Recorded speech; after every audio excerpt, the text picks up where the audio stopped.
Ունեք բնակարան եւ ցանկանում եք այն վարձակալության հանձնել, սակայն չգիտեք ինչպես կնքել վարձակալության պայմանագիրը։ Վստահ եմ, այս եթերը ձեզ կհետաքրքրի։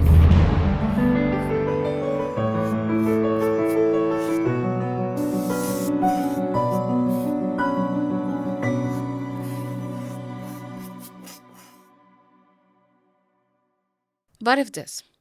Այսօր խոսելու ենք Հայաստանի Հանրապետության օրենսդրության եւ վերջինիս կարգավորումների մասին, որոնք համակարգում են այն ոլորտը, թե ինչպես կնքել անշարժ գույքի վարձակալության պայմանագիր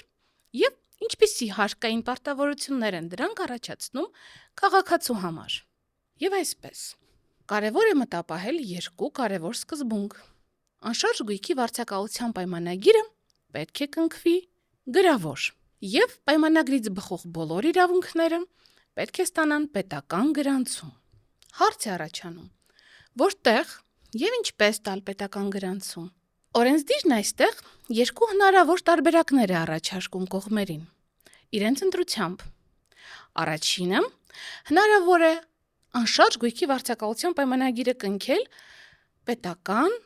կադաստրի կոմիտեում։ Այն պարագայում, եթե ձեզ համար ընդունելի է կադաստրի կոմիտեի կողմից ընդունված նմուշային ձևաչափային պայմանագիրը։ Այստեղ բավականին փոքր քանակության պայմաններ են, որոնք որ պետք է պարտադիր ներառվեն,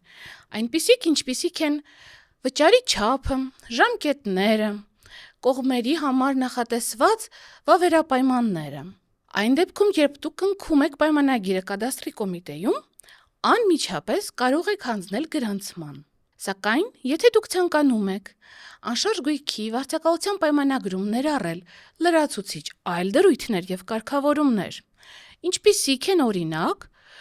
ով պետք է վճարի կոմունալ վճարները, կամ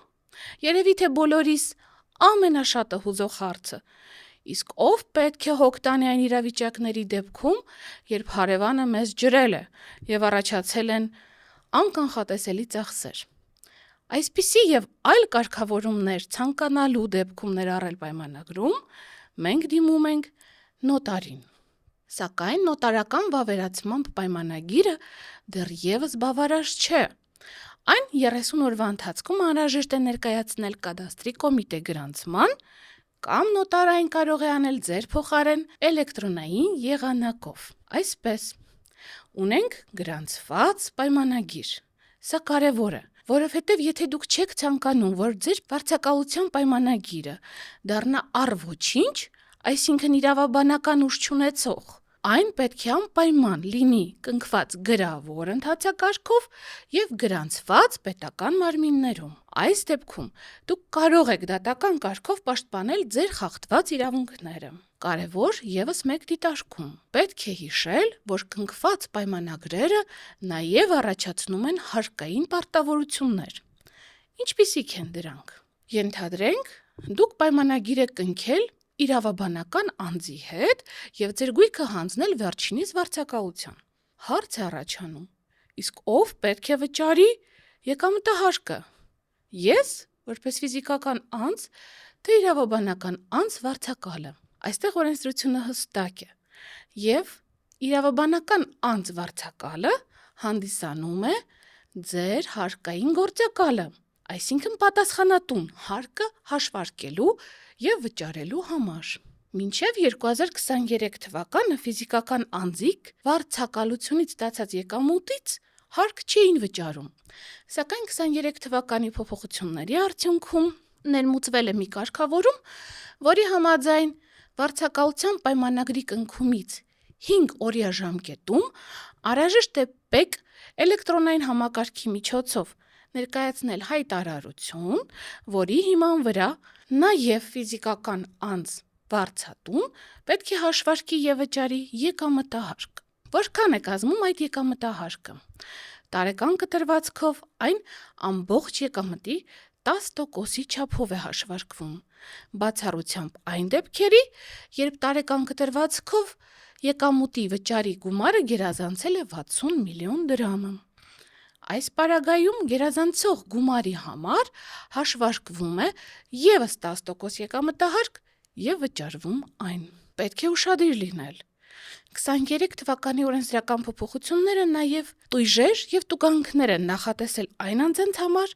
ովքեր հնարավոր խախտումներ թույլ կտան այս ոլորտում։ Ինչպես է այն հաշվարկվում։ Տվյալ տարվա մեջ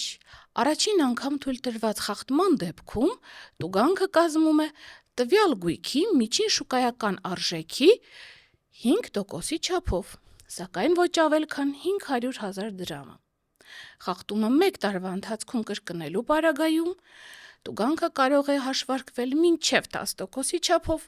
սակայն ոչ ավել քան 1 միլիոն դրամը։ Այնպես որ անշարժ գույքի վարձակալության պայմանագրեր կնքելիս